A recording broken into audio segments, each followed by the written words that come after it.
Na to, aby ste prešli cez tie ťažkosti, o ktorých som spomínal, či som dosť, či to dokážem, či vôbec vytrvám a strácam nádej a to už nemá význam. Aby sme toto všetko prekonali, pretože o to ide, hej.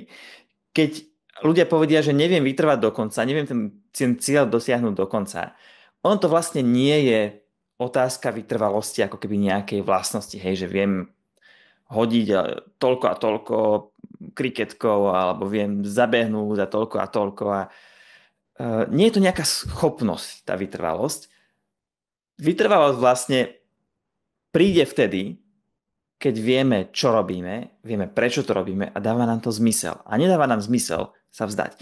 No a na to, aby sme tieto nástrahy po ceste ľahšie prekonali, tak potrebujeme neodolateľnú víziu. Keď toto budete mať, tak sa zapojíte medzi, odhadujem tak 10, možno 5% ľudí, ktorí majú definovanú vôbec svoju víziu a majú ju nejako spracovanú, aby bola aj zrealizovateľná. Aby ich to neprevalcovalo to, aká je veľká, aká je možno nedosiahnutelná alebo aká je vágna. Takže viete už, čo chcete. To je skvelý základ. Keď si vymyslíte, že niečo chcete, máte nejaký nápad, tak ste v štádiu, kde tento nápad môžete nazvať, že to je vaša fantázia.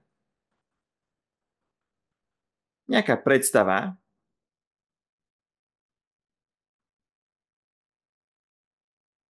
alebo nápad. Kým je to v štádiu nápadu a fantázie, nič sa vlastne nedeje. Je to pekné, snívame o tom, občas o tom premýšľame a máme možnosť vybrať si, či budeme o tom premýšľať pozitívne v zmysle, že ako to dosiahneme, alebo budem sa podkopávať a budem premýšľať o tom, ako sa to nedá. Ale fantázia so sebou nenesie energiu konania. Väčšina ľudí sa zasekne tu.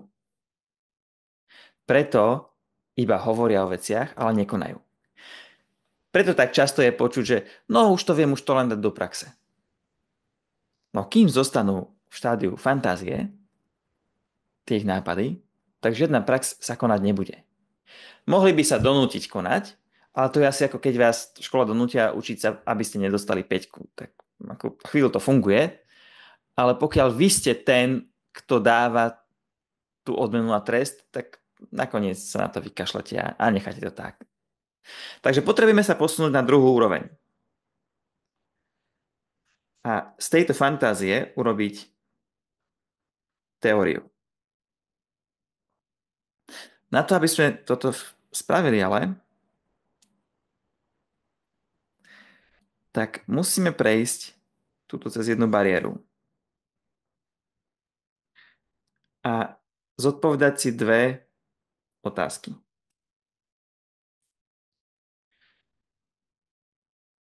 Som schopný a som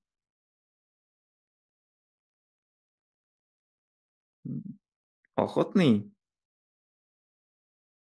Som schopný spraviť toto, som schopný vlastne začať a rozbehnúť tú živnosť tak, aby ma to fakt živilo, aby som bol spokojný s tým, čo robím. Mám vôbec na to? A som ochotný učiť sa všetky tie veci a možno aj technické, možno naučiť sa rozprávať pred ľuďmi. A množstvo ďalších vecí. Som ochotný toto všetko urobiť. Som ochotný možno obetovať niečo a zmeniť spôsob, akým narábam so svojím časom, aby som to dosiahol. Kým si na tieto dve otázky neodpoviem, áno, tak to zostane len fantáziou. Pretože to je oveľa pohodlnejšie. Ako náhle totiž sa nápad dostane do štádiu teórie, tak už sa nie kam schovať, pretože už s tým začínate počítať. Keď už je to teóriou, hej, vo vede, keď už máte teóriu, tak chcete to už dať, vyskúšať v praxi, overiť na nejakom experimente. Rovnako tak, keď ten náš nápad sa stane teóriou, tak už to chcem overiť, ibaže tie naše staré známe presvedčenia a paradigmy nás tam veľmi nechcú pustiť. A vtedy sa rozpúta taký ten boj a cítime neistotu a strach a obavy a nie sme si zase istí. A to je nepohodlné miesto. Preto väčšina ľudí radšej zostane tu hore vo fantázii. Aby som z tejto teórie urobil fakt, aby som to v podstate zmaterializoval,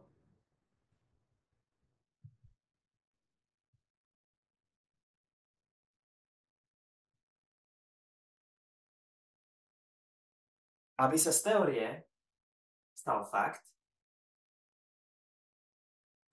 čo potrebujem spraviť, je udržať sa na takej úrovni myslenia, na emočnej úrovni, že tomu budem veriť. A čo je dôležité, tuto potrebujem zapojiť emócie. Pokiaľ do teórie nedám túžbu, a teraz to je jedno, či je to túžba niečo dosiahnuť, alebo túžba odniekiaľ sa dostať, pokiaľ do teórie nezapojím túžbu a neotvorím sa tomu a nezačnem to skutočne cítiť a preciťovať, tak nebudem mať dosť energie na to, aby som z toho vytvoril fakt. Rozdiel medzi fantáziou a teóriou je ten, že s fantáziou ešte nepočítate ako s niečím, čo by reálne mohlo byť. Keď už je to teória, je to stále tá istá vec, iba že už k tomu pristupujete inak. Už odrazu hľadáte reálne riešenia. A tam sa už zapájajú všetky tie emócie, dobré aj zlé. Aj tie, ktoré chceme cítiť, aj tie, ktoré nás pri tom brzdia. Ak vám dávalo toto video zmysel, tak sa vám bude určite páčiť aj výzva 21 dní myslím pozitívne, v ktorej vám pomôžem konečne zastaviť tie negatívne myšlienky a naučiť svoju myseľ, aby sa sústredila na to, čo vám pomôže, čo je konštruktívne a čo je pre vás pozitívne. To vám pomôže cítiť sa sebavedomejšie, ísť do veci s väčšou energiou a zažívať v živote viac šťastia. Kliknite na odkaz pri tomto videu a uvidíme sa v 21 dňovej výzve.